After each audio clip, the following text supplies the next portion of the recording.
नमस्कार दोस्तों, ये हमारा नया प्रोजेक्ट है स्पॉट वेल्डिंग मशीन। मार्केट से हमने अपनी ज़रूरत के लिए पता किया था कि स्पॉट वेल्डिंग मशीन कितने की है।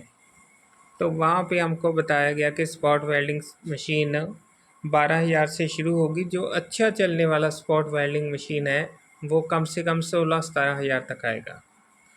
तो इतना हमारा बजट नहीं था। हमने क्या किया, एक माइक्रोवेव का पुराना ट्रांसफार्मर लिया, उसका प्राइमरी वाइंडिंग को जैसे था वैसे ही रख लिया और सेकेंडरी वाइंडिंग को हमने निकाल दिया। सेकेंडरी वाइंडिंग को निकालने के लिए हमने एक तरफ से जो अपना लोहे की आरी होती है उससे वाइंडिंग को ऊपर लेकर सेकेंडरी को काट दिया। काटने के बाद उसमें ड्रिल से छेद किया, 3 सूत बिट लगा के, लोहे वाला बिट लगा के छेद किया।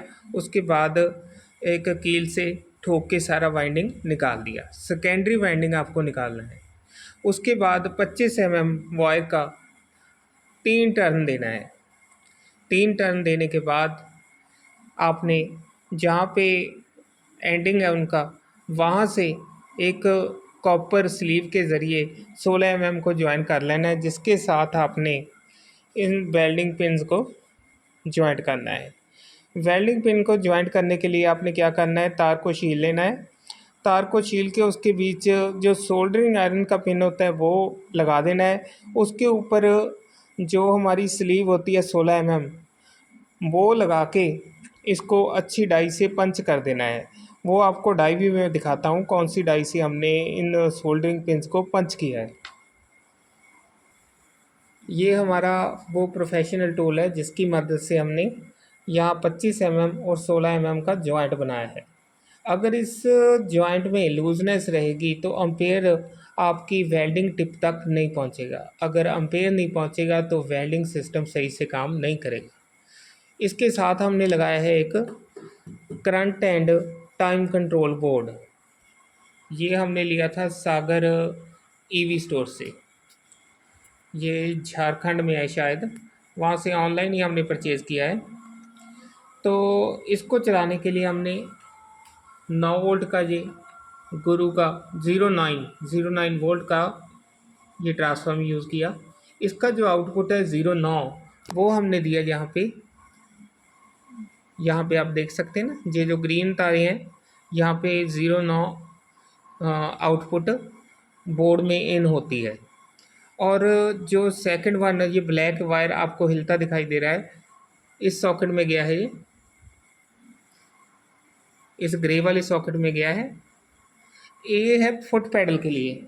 ये फुट पैडल हमने बनाया है जुगाड़, बट ये कामयाब है, कोई दिक्कत नहीं है। और करंट का, और ये है हमारा टाइम, और ये है अम्पेयर, 70 एम्पेयर और 21 मिलीसेकंड में ये प्रॉपर वेल्डिंग कर देता है। अगर आपने जो निकल स्ट्रिप मोटा लगाना है तो आपको टाइमिंग बढ़ानी पड़ेगी, अम्पेयर भी बढ़ाना पड़ेगा। मीडियम जो निकल स्ट्रिप आती है थिकनेस वाली, उसको यूज़ करके हमने ये अभी तजर्बा कर रहे हैं। ये बोर्ड ओके चल रहा है। जो देखो अभी नेक्स्ट वायरिंग की बात करते हैं। जो माइक्रोवेव के ट्रांसफार्मर को हमने, एक तो जहाँ से करंट आ रहा है, एक तो डायरेक्ट ही दे दिया टिप पे, और इस बोर्ड के थ्रू एक वायर एसी की माइक्रोवेव को जाती है। इस बोर्ड का फ़ायदा ये है कि लगातार वो आज को सप्लाई माइक्रोवेव को नहीं जाएगी ट्रांसफार्मर को, और आपका ये ख़राब नहीं होगा, और ना ही आपका जहाँ पे स्पॉट कर रहे हैं वो गलेगा। अगर हम ये बोर्ड नहीं लगाते तो गलने की संभावना बनी रहेगी।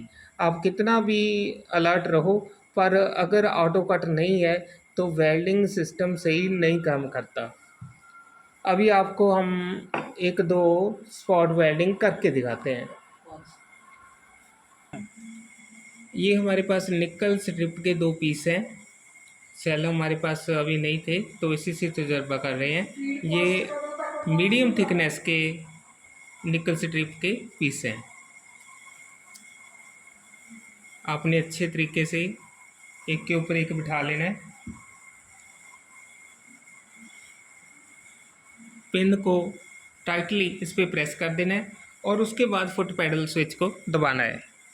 नीचे आप देख रहे हैं फुट पैडल स्विच। अभी आप देख सकते हैं ये वेल्डिंग हो गया है, बिल्कुल प्रॉपरली वेल्डिंग हो चुका है। अभी मैं प्लास से इसको छुटाने की कोशिश, जहाँ से मैंने इसको छुटाया है वहाँ पे एक सुराख हो गया है। इसका मतलब है कि स्पॉट वेल्डिंग तो अच्छे से ही है। अगर आप टाइम बढ़ा लेते हैं इसका तो स्पॉट वेल्डिंग ज़्यादा अच्छे से मेल्ट करेगी। जितना आप उस टाइम घट करेंगे, कम करेंगे, उतना स्पॉट वेल्डिंग कमज़ोर होगा। Thank you. ऐसे और वीडियो देखने के लिए हमारे चैनल को लाइक, शेयर एंड सब्सक्राइब ज़रूर कीजिए। Thank you.